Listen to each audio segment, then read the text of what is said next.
Bismillahirrahmanirrahim.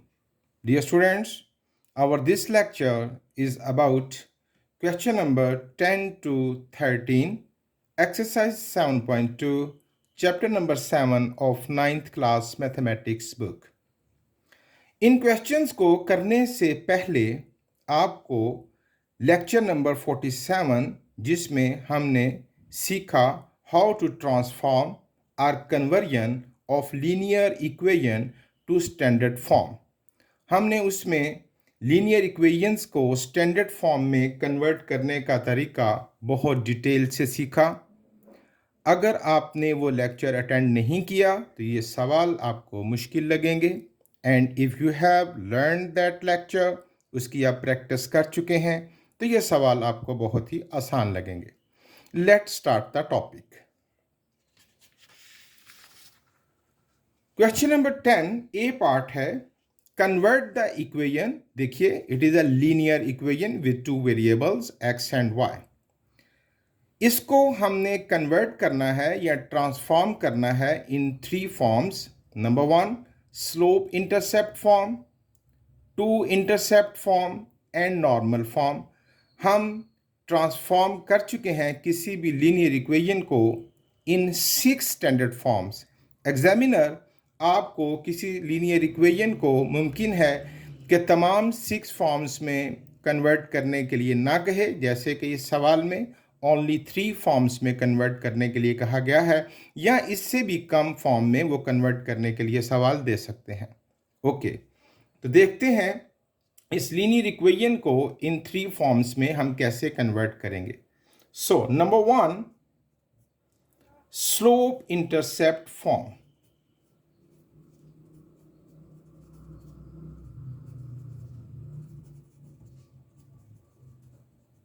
You remember that is y is equal to mx plus c, जिसमें m slope को represent करता है और c y इंटरसेप्ट को। तो एक इंटरसेप्ट और एक slope, this is the slope intercept form. हमने इसको इस फॉर्म में कन्वर्ट करना है, which is quite easy. 2x minus 4y plus 11 is equal to 0। 11 right side पे ले जाते हैं हम दोनों, बल्कि y सिर्फ इधर आने देंगे। Minus 4y is equal to minus 2x minus 11। Start में माइनस आ गया, हम इसको प्लस में कन्वर्ट कर सकते हैं, दोनों तरफ माइनस से मल्टीप्लाई कर दीजिए। 4y is equal to 2x plus 11। 4 से सबको डिवाइड कर देंगे, divided by 4, 4 and divided by 4, ये कट जाएगा। And y is equal to 2 1 ज़ा 2, 2 2 ज़ा 4, 1 ओवर 2x प्लस 11 ओवर 4। ये देखिए, it is the slope intercept form, जिसमें 1 ओवर 2 क्या है, it is the value of m, यानी ये स्लोप है, and 11 over 4 which is c, यानी y इंटरसेप्ट। सेकंड है, हम इसको 2 इंटरसेप्ट फॉर्म में कन्वर्ट करेंगे।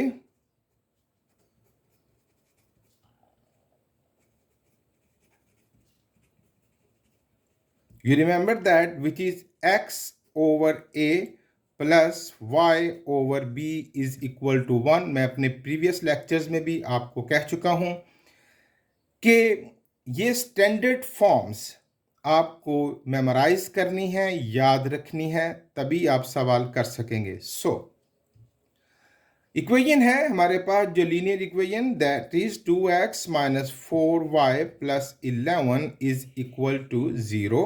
हमें इस फॉर्म में कन्वर्ट करना है, 11 उधर ले जाते हैं। 2x minus 4y is equal to minus 11, हमें ये प्लस में चाहिए, तो हर एक को क्या करेंगे, माइनस से मल्टीप्लाई कर देंगे। ये बन जाएगा minus 2x plus 4y is equal to 11। हर एक को 11 से डिवाइड करेंगे क्योंकि हमें राइट साइड पर 1 चाहिए। हर एक को 11 से डिवाइड कर देंगे, ये बन जाएगा माइनस x ओवर, ये 11 है ना बच्चों, 11 और 2 नीचे आके डिवाइड करेगा, 11 ओवर 2 प्लस y ओवर 11, 4 नीचे आके डिवाइड करेगा, 11/4 एंड 11 1 जा 11। ये हो गई हमारे पास टू इंटरसेप्ट फॉर्म। आसान है। अब हम इसको नॉर्मल फॉर्म में कन्वर्ट करेंगे। Normal form that is cos alpha x plus sin alpha y is equal to p। p represent करता है परपेंडिकुलर को।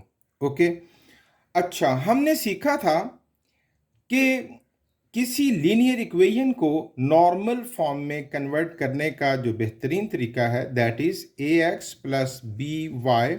सी उधर ले जाइए, माइनस सी, और दोनों तरफ डिवाइड कर दीजिए किससे, ए स्क्वायर प्लस बी स्क्वायर से, under root a square plus b square. जब आप ऐसा करते हैं तो जो फॉर्म हमें मिलती है वो हमें नॉर्मल फॉर्म मिल जाती है किसी भी लीनियर इक्वेशन की, या यूँ समझिए कि ऐसा करने से हम लीनियर इक्वेशन को नॉर्मल फॉर्म में कन्वर्ट कर देते हैं। ओके, तो इस असूल के तहत हम क्या करेंगे, 2x minus 4y is equal to plus 11, वहां जाके क्या बन जाएगा, -11। अब हम दोनों तरफ under root a square plus b square से डिवाइड करेंगे। डिवाइड बोथ साइड्स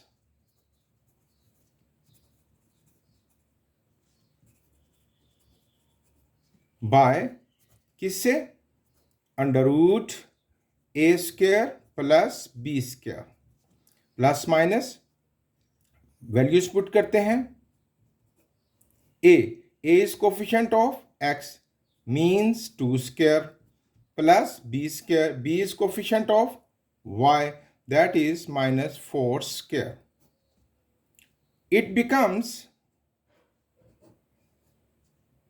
2 का स्क्वायर बच्चों 4, माइनस का स्क्वायर प्लस 4 का square 16 is equal to plus minus under root 20। यानी हम इस लीनियर इक्वेशन को दोनों तरफ प्लस माइनस अंडर रूट 20 से डिवाइड करेंगे तो जो फॉर्म हमें मिलेगी that will be the normal form. Okay, अब यहाँ ज़रा थोड़ा सा आपको और से बात सुननी है। 2x minus 4y is equal to -11। ये जो -11 है ना, राइट साइड है, ये परपेंडिकुलर को रिप्रेजेंट करती है और perpendicular could not be negative, perpendicular negative नहीं हो सकता। तो हम यहाँ क्या करने वाले हैं, हमारे पास अंडर रूट 20 प्लस का भी है और अंडर रूट 20 माइनस का भी है। हम इसको अंडर रूट 20 माइनस वाले से दोनों तरफ डिवाइड करेंगे हर एक को। ऐसा क्यों करेंगे, ताकि ये माइनस माइनस से मल्टीप्लाई करके प्लस हो जाए और हमारा परपेंडिकुलर पॉजिटिव फॉर्म में हो जाए। ओके, सो ये बन गया -2 ओवर अंडर रूट 20 को अगर आप फैक्टराइज करें तो ये बनता है 2 under root 5 x minus minus plus y over 4y over under root 20 को फैक्टराइज करें तो 2 under root 5 is equal to minus minus plus and 11 over 2 under root 5। 2 1 जा 2, ये बन गया -1 over under root 5x plus 2 2 जा 4, 2 over under root 5y is equal to 11 over 2 under root 5। अब यहाँ थोड़ी तवज्जो रखें तो ये नॉर्मल फॉर्म बन गई। तो ये नॉर्मल फॉर्म में ये जो -1 ओवर अंडर रूट 5 है, it is the value of cos alpha as cos alpha x plus sin alpha y is equal to p। ये परपेंडिकुलर है तो -1 ओवर अंडर रूट 5 किसकी वैल्यू हुई, cos अल्फा की, और 2 ओवर अंडर रूट 5 किसकी value हुई, sin अल्फा की। Therefore cos alpha is equal to -1 over under root 5 and sine alpha is equal to 2/√5। अब इन दोनों की मदद से हम अल्फा यानी इंक्लिनेशन को फाइंड करेंगे। कैसे? बहुत आसान है, तवज्जो से सुनिए। We know that tangent alpha is equal to sin alpha over cos alpha, trigonometric ratio tangent is equal to sin over cos। अब यहां पर हम वैल्यूज पुट करेंगे। साइन ऑफ अल्फा आप फाइंड कर चुके हैं 2/√5 ओवर कॉस ऑफ अल्फा आप फाइंड कर चुके हैं -1/√5। ये डिनोमिनेटर से कट जाएगा और मुझे मिलेगा -2। 2/1 और ओवर 1 लिखने की जरूरत नहीं। अब टेंजेंट अल्फा मिला हमें क्या बच्चों? -2, यानी tangent alpha is equal to -2। Alpha find करेंगे, टेंजेंट वहां जाके इनवर्स होगा, टेंजेंट इनवर्स ऑफ -2। अब हम इसका इनवर्स टेंजेंट फाइंड करते हैं तो वो हमारे पास वैल्यू निकल आएगी अल्फा यानी इंक्लिनेशन की। हम वैल्यू देखेंगे, shift tangent of -2 it is -63.43। अब यहां एक और नुक्ता समझने वाला है। क्या? ये जो इंक्लिनेशन है ये नेगेटिव आया है और हम अपने प्रीवियस लेक्चर्स में पढ़ चुके हैं कि inclination of line could not be negative. ये क्लॉकवाइज है, हमें तो एंटी क्लॉकवाइज चाहिए, ठीक है ना। सो उसके लिए इसको पॉजिटिव में कन्वर्ट करने के लिए हम इसको 180 में से माइनस कर देंगे। 180 माइनस 63.43 इट बिकम्स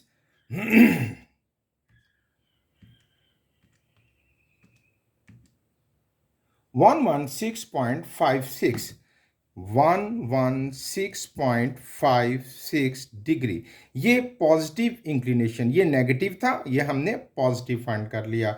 अब हम सिर्फ क्या करेंगे, एट लास्ट मेरे पास नीचे स्पेस नहीं है, मैं यहाँ इस जगह को यूज करता हूँ। अब यहाँ पर हम वैल्यूज पुट कर देंगे। वो क्या था? Cos of alpha x plus sine of alpha y is equal to p. Cos of alpha यानी कॉस ऑफ क्या है हमारे पास? 116.56। Cos of 116.56 x plus sine of 116.56 is equal to p perpendicular which is 11/2√5। तो यूं हमने इस linear equation को नॉर्मल फॉर्म में कन्वर्ट कर लिया। जी चलिए एक और पार्ट करते हैं जिससे आपको और सेटिस्फैक्शन हो जाएगी। Once again question number 10b part, convert the equation into slope intercept form, to intercept form and normal form। जी number 1 slope intercept form।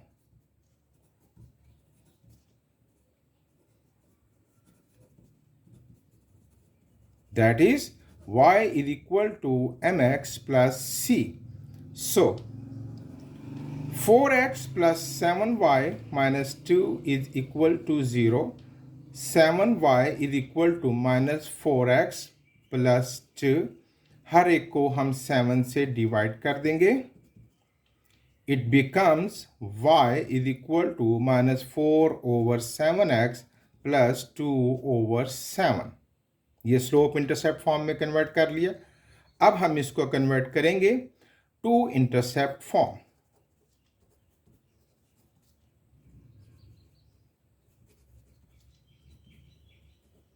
that is x over a plus y over b is equal to 1। so 4x plus 7y minus 2 वहाँ चले जाते हैं is equal to +2 और हमें right side पर 1 चाहिए। हर एक को हम 2 से डिवाइड कर देंगे। ये बन जाएगा 2 2 ज़ा 4, 2x plus 7/2y is equal to 1। अब x ओवर 1 था ना, तो ये तो हमें नीचे लाना है। 1/2 प्लस y ओवर, नीचे 2 है, 7 भी नीचे आएगा, 2/7 is equal to 1। It is the two intercept form of this normal of this linear equation. And now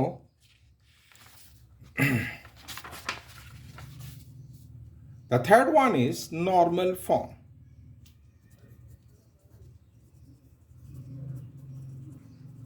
That is cos alpha x plus sin alpha y is equal to p। और हमारे पास जो equation है वो क्या थी? 4x plus 7y minus 2 is equal to 0. So 2 उधर चला जाएगा, 4x plus 7y is equal to 2। और मैंने आपको पिछले सवाल में समझाया कि हम दोनों तरफ under root a square plus b square से डिवाइड करेंगे। Divide both sides by under root a square plus b square to convert it into the normal form. What is a? Is coefficient of x, 4 square plus 7 square under root 16 plus 49 is equal to 49 plus 16 calculate कर लेते हैं, 65। तो हर एक को under root 65 से divide करेंगे। So 4x plus 7y is equal to 2। अब मुझे राइट साइड पर ख्याल रखना है कि इट इज द परपेंडिकुलर और ये नेगेटिव नहीं होना चाहिए, तो मैं यहां पर प्लस अंडर रूट 65 से डिवाइड करूंगा ताकि ये प्लस ही रहे।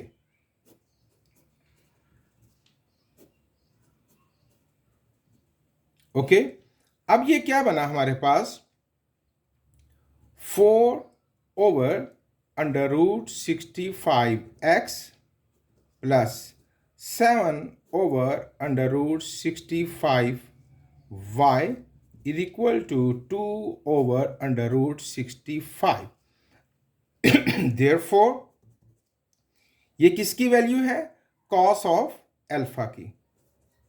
कॉस ऑफ एल्फा हुआ 4/√ 65 और साइन ऑफ एल्फा हुआ 7/√ 65।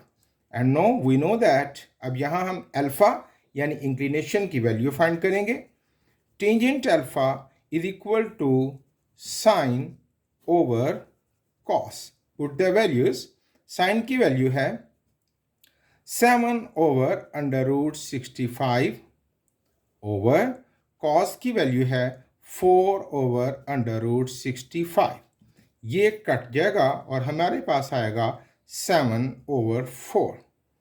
देयरफॉर अल्फा क्या हो जाएगा? टेंजेंट इनवर्स ऑफ किसका? 7/4। Therefore alpha is equal to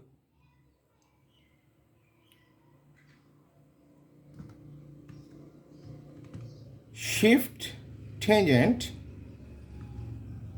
7 divided by 4. It is 0.03 degree. I guess it's wrong. दोबारा से लेते हैं। Shift tangent 7 divided by 4. Yes, it is 60.25. 60.25 degree. अब जरा देखिए, it's not the negative. Inclination negative नहीं आया। पिछले सवाल में ये नेगेटिव आया था, तो फिर हमने उसको पॉजिटिव कन्वर्ट करने के लिए 180 से सब्ट्रैक्ट किया था। यहाँ ऐसा कुछ करने की ज़रूरत नहीं। अब देयरफॉर हमारे पास जो इक्वेशन थी वो क्या थी? Here is the equation. यहाँ पर हमने वैल्यूज पुट करनी है। Cos of alpha x plus y sin alpha ये कॉस पहले लिख लें या साइन पहले लिख लें, कोई फ़र्क नहीं, सॉरी, ये साइन ऑफ अल्फ़ा पहले लिख के वाई बाद में या वाई पहले, इससे कोई फ़र्क नहीं पड़ता, is equal to p cos of alpha. Cos of alpha क्या निकला है 60.25x plus sine of alpha, alpha क्या निकला है 60.25 और y is equal to perpendicular, that is 2/√65। तो यूं हमने इसको नॉर्मल फॉर्म में कन्वर्ट कर लिया। अब क्वेश्चन नंबर 10 का जो सी पार्ट है, उम्मीद करता हूं कि वो आप खुद से कर लेंगे इंशाल्लाह। नेक्स्ट है बच्चों question number 11, whether the two lines, ये दो लीनियर इक्वेशंस हैं और आपको जानते हैं कि लीनियर इक्वेशन एक लाइन को रिप्रेजेंट करती है। ये जो टू लाइन्स हैं क्या ये पैरेलल है या परपेंडिकुलर है या इनमें से कोई भी नहीं, none of this, neither parallel nor perpendicular. हम पैरेलल या परपेंडिकुलर लाइन्स का फैसला करेंगे उनके स्लोप से। हम इस पेज को डिवाइड कर लेते हैं अच्छा समझने के लिए। हमारे पास 2x plus y minus 3 is equal to 0, हम इसका स्लोप फाइंड करते हैं और you know minus a over b, ये शॉर्ट फॉर्म हमने उसकी निकाली। आप ये पहले कैलकुलेट कर चुके हैं बच्चों प्रीवियस लेक्चर्स में, तो minus a over b it is the slope, तो m is equal to a की value 2 minus 2 over 1 that is equal to minus 2। अब दूसरी इक्वेशन क्या है हमारे पास 4x plus 2y plus 5 is equal to 0, हम इसका स्लोप फाइंड करते हैं, इसको m1 इसको m2 कह लेते हैं, minus a over b and m2 is equal to minus a की वैल्यू क्या है 4 ओवर b है 2, ये कट जाएगा माइनस 2। अब चूंकि दोनों लाइंस के स्लोप इक्वल है, that means lines are parallel as m1 is equal to m2, so lines are parallel. Once again, whether the lines are parallel, perpendicular या neither parallel nor perpendicular, हम फिर से वही काम करेंगे। 3y is equal to 2x plus 5, इसको arrange कर लेते हैं, minus 2x plus 3y minus 5 is equal to 0, हम इसका स्लोप फाइंड करते हैं, minus a over b। a की वैल्यू है बच्चों minus into minus 2 over b है 3, it becomes minus minus plus 4 over 3। दूसरी इक्वेशन है 3x plus 2y minus 8 is equal to 0, इसका स्लोप फाइंड करते हैं, minus a over b, put the values, a है 3 ओवर b है 2। अब ये हो गया m1 एंड m2। अब ये इक्वल तो नहीं नजर आ रहे, अब इनका प्रोडक्ट फाइंड करते हैं कि क्या इनका प्रोडक्ट -1 के इक्वल आया है क्या, ये यहाँ पे माइनस था, सॉरी, क्या इनका प्रोडक्ट -1 आया? अगर इनका प्रोडक्ट -1 आ गया तो लाइंस आर परपेंडिकुलर। तो चेक करते हैं, m1 इंटू m2, m1 की वैल्यू है 4 ओवर 3 इंटू m2 की वैल्यू है -3 over 2।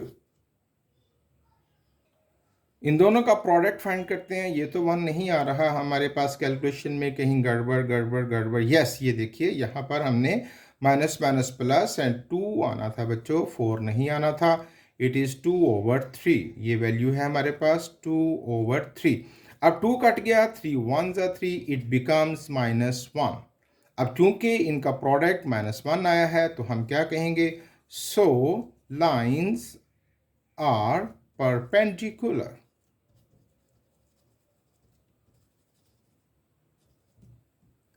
Okay, question number 11 third part,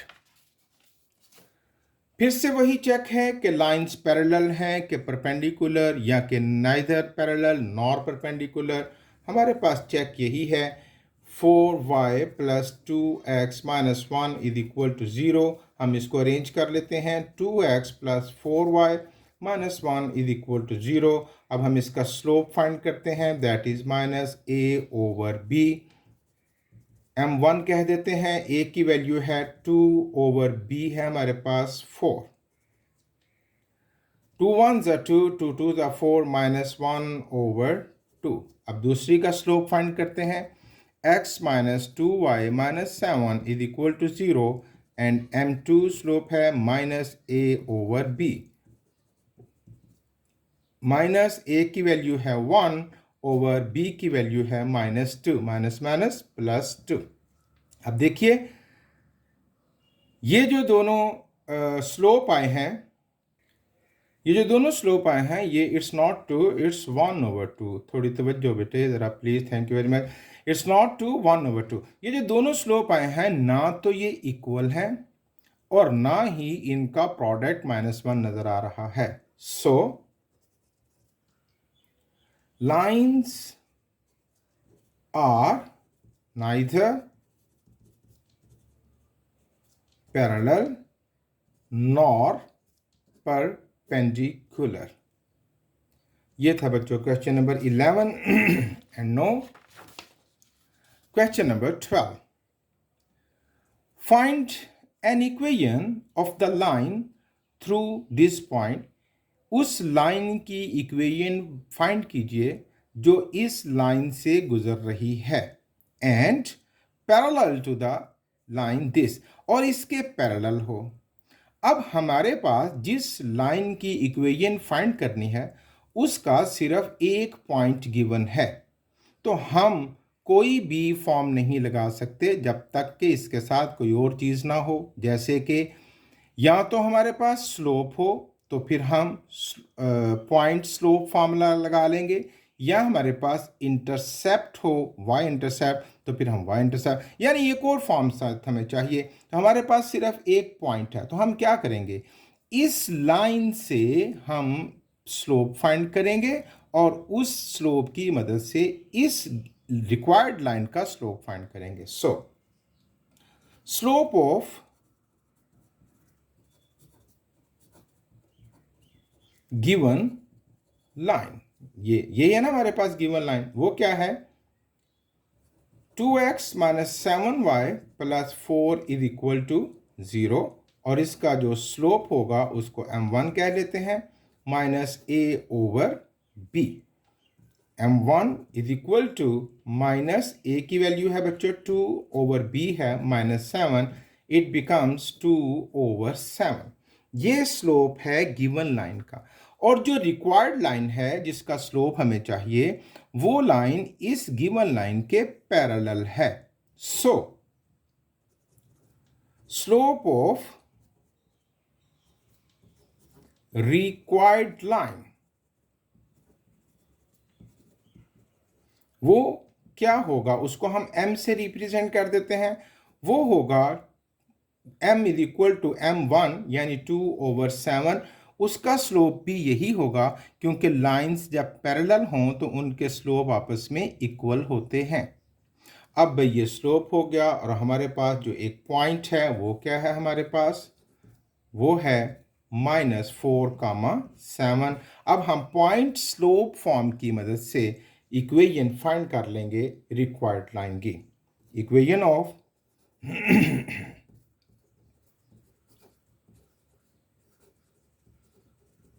required line, that is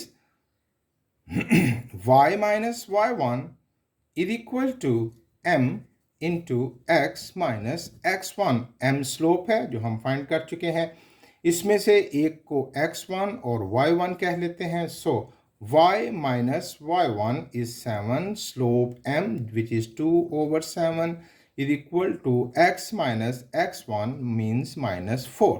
just calculate is 7 यहाँ आके मल्टीप्लाई करेगा, 7 into y minus 7 is equal to 2 into x minus minus plus 4। 7y minus 49 is equal to 2x plus 8। Arrange कर लेते हैं, minus 2x plus 7y and -49 और उसमें +8 इधर आके क्या बन जाएगा, -8 ये बन जाएगा -57 is equal to 0. It is the equation of the required line.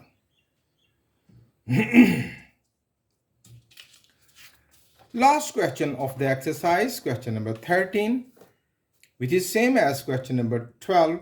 The difference is find an equation of the line through, एक line की equation find कीजिए जो इस point से गुजर रही है and perpendicular to the joining point, और इस दोनों पॉइंट्स को मिलाने वाली लाइन के परपेंडिकुलर है। अच्छा, तो पहले हम इन दो पॉइंट्स को मिलाने वाली लाइन से स्लोप फाइंड कर लेते हैं। Slope of given line, that is m1, that is y2 minus y1 over x2 minus x1, x1 y1 x2 y2, तो 7 minus -8 over 10 minus 15, 7 plus 8 over 10 plus 15, it becomes 15 over 25, 3 over 5. It is the slope of the given line, और जो slope of required line है, slope of required line। अब देखिए ये दोनों lines perpendicular हैं, तो उसके लिए फिर स्लोप ऑफ रिक्वायर्ड लाइन को हम m से ज़ाहिर कर लेते हैं। m into m1 is equal to -1, क्योंकि जो दो लाइंस परपेंडिकुलर होती हैं उनका स्लोप -1 के इक्वल होता है। तो m into 3 over 5 is equal to -1 and m is equal to -5 over 3। जो डिवाइड कर रहा है वहाँ जाके मल्टीप्लाई करेगा और जो मल्टीप्लाई कर रहा है वहाँ जाके डिवाइड। अब ये पॉइंट आ गया और अब हमारे पास ये स्लोप आ गया और हमारे पास जो पॉइंट है वो क्या है, हमारे पास दोबारा लिख लेते हैं 5, -8। तो equation of the required line,